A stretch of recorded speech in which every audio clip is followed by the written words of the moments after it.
Alors aujourd'hui, on se retrouve avec Fabien, donc ça change, je suis plus toute seule pour faire une vidéo. Ça va être une vidéo sur le zéro déchet et on se retrouve aujourd'hui à 10 pour parler de tout ça. Moi, c'est Fabien, j'ai 33 ans.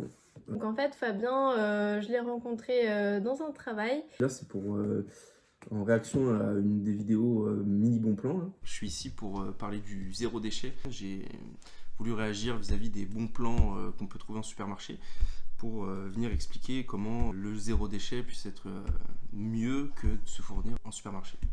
Ok, donc comment t'en es arrivé à faire du zéro déchet? Alors moi à la base j'ai voulu me rapprocher de la nature entre guillemets, donc j'avais besoin d'avoir un rapport cohérent avec le milieu extérieur. Piocher dans son frigo comme ça et se nourrir en piochant dans son frigo sans trop réfléchir, c'est quelque chose d'assez aliénant. J'ai voulu ne plus remplir mon frigo et avoir quelque chose comme une cagette de légumes, aller chez des grossistes, acheter mes céréales, acheter des sacs de 5 kg, 10 kg et ensuite faire des pots avec voilà, du riz dedans, des choses comme ça. Je me suis retrouvé avoir des pots qui contiennent mes choses plutôt que d'acheter directement les choses empaquetées en supermarché quoi. Carrément à boycotter les supermarchés au fait, Ah oui, carrément.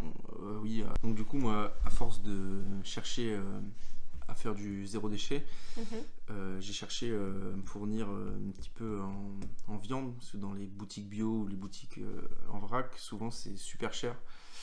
Et j'ai réussi à me mettre en relation avec des exploitants locaux et je touche la viande de bœuf à 14 € le kilo. C'est de la viande bio locale que je suis incapable de trouver ailleurs en supermarché. Donc une fois que j'en ai plus, j'ai nulle part où l'avoir. Et c'est de la viande exceptionnelle. Mais tu la trouves où cette viande? Eh bien, je me suis mis en relation avec des exploitants, c'est-à-dire que c'est des gens qui ont des vaches à viande. Et quand ils abattent un animal, ils revendent directement leur viande. Des caisses de 10 kilos.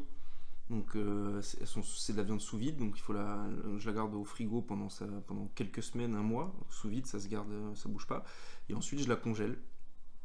Et ça me permet de manger les 10 kilos de viande sur une longue période. Et la viande, elle est bien meilleure, quoi. Et maintenant, je peux plus acheter de la viande standard, indus de supermarché, quoi. Donc pour ceux qui ont envie de savoir, où est-ce que toi tu te fournis en sac de riz ou sac de pâtes en grande quantité, etc. Je me fournis chez Marcal. C'est des amis à moi qui commandent sur internet on fait des commandes groupées, on a une cinquantaine de personnes et du coup on reçoit des palettes entières de céréales et ensuite on se redistribue les paquets. Ensuite ça implique qu'il faut conditionner les sacs. En fait une fois qu'ils sont ouverts il faut bien les mettre dans des pots, des choses comme ça pour pas qu'ils prennent l'humidité ou qu'il y ait de la vermine qui rentre dedans. Et ça permet d'avoir des céréales de super bonne qualité, bio.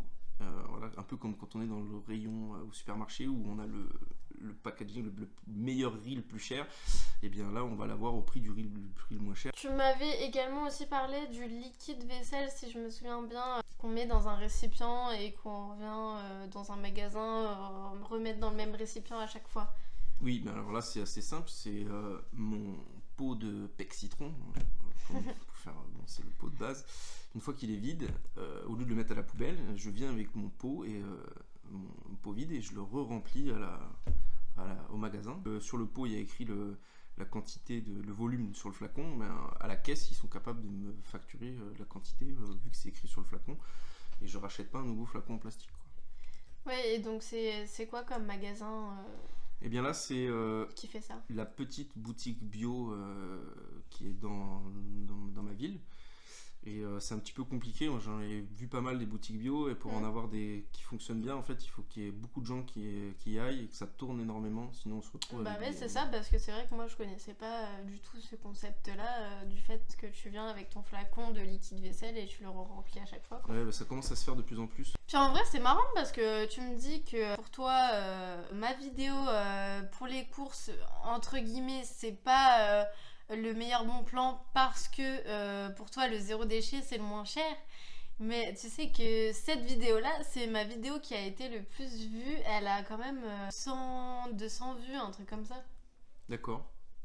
Donc c'est que les gens sont intéressés pour payer moins cher les courses. C'est que les gens sont super intéressés. Et j'ai quand même regardé dans les statistiques parce que du coup, il y en a qui sont tombés sur ma vidéo en tapant comment manger gratuitement. Moi j'ai des petits tuyaux pour manger gratuitement. Ce que je fais, c'est que comme je me fournis essentiellement dans les marchés, quand j'ai besoin de me nourrir avec peu d'argent, ce que je fais, c'est les fins de marché. Ils jettent un peu les trucs qui ne vaut pas le coup de tremballer. Et du coup, tu peux avoir des oignons, des pommes, ça dépend de la saison, quoi. Là, en ce moment, ça va être des navets, des choses comme ça, des potirons, et des potimarrons de saison, quoi. Voilà, c'est ça. Et du coup, il est un petit peu bigné, tu pourras le garder qu'une semaine au lieu de super longtemps pour un potimarron, mais ça fait grave le taf et c'est gratuit, quoi.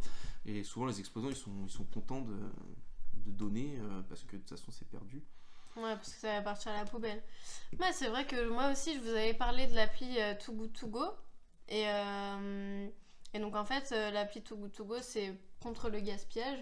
Je sais pas, je crois que je t'en avais parlé aussi. Ouais. Too Good To Go, c'est une appli qui pousse les gens donc, à éviter le gaspillage alimentaire.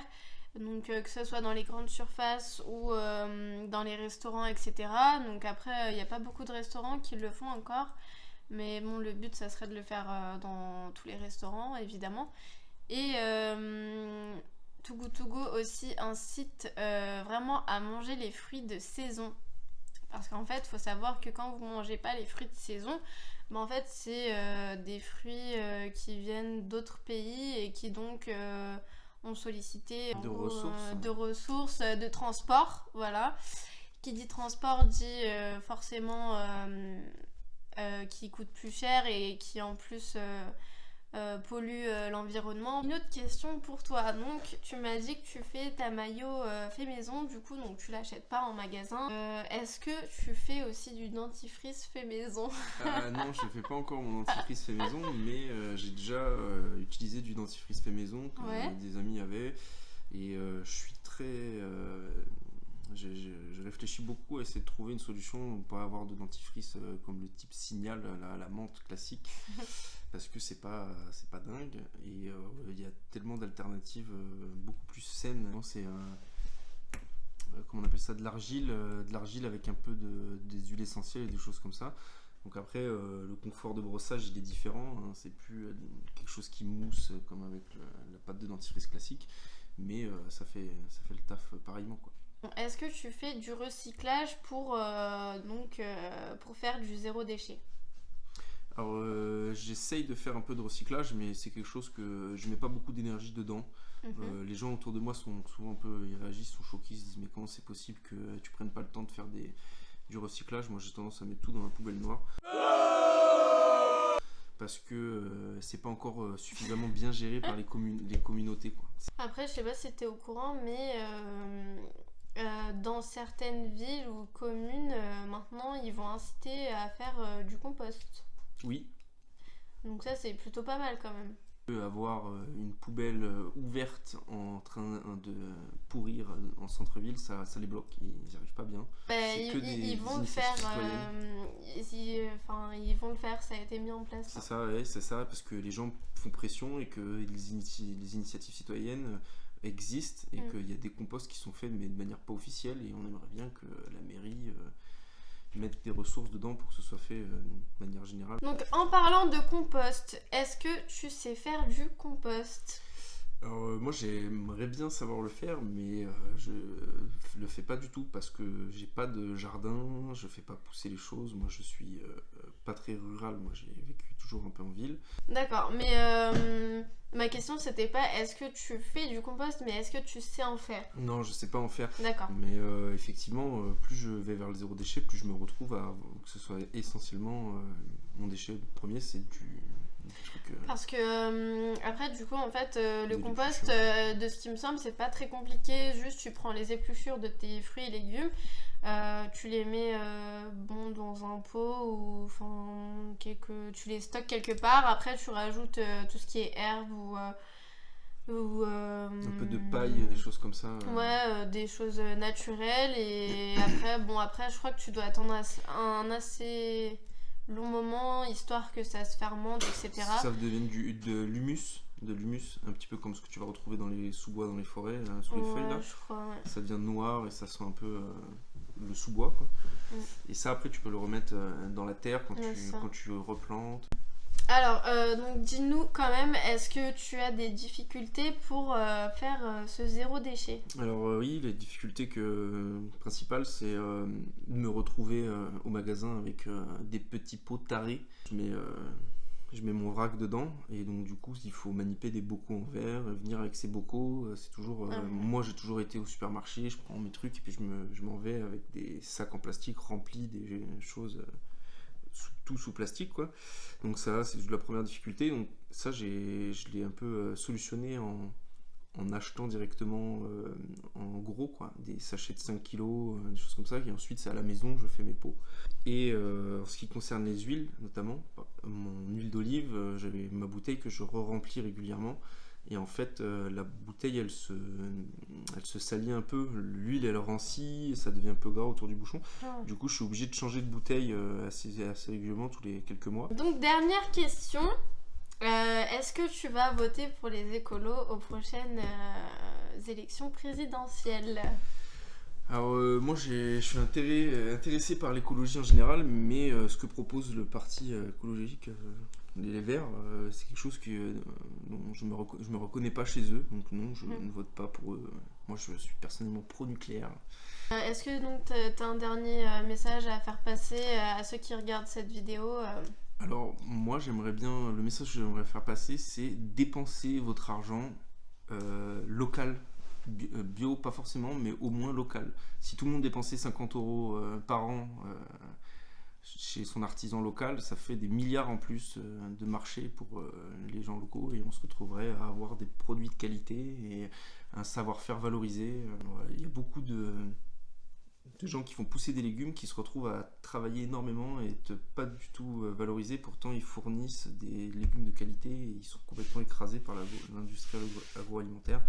Et c'est le quotidien d'énormément de gens en France. Et si on pouvait dépenser rien que 50 € par personne en plus chaque année, ça ferait énormément de bien à beaucoup de monde. Voilà, donc vous avez compris, aider nos agriculteurs français. Et on se retrouve bientôt pour une nouvelle vidéo. Gros bisous. Ciao. Ciao.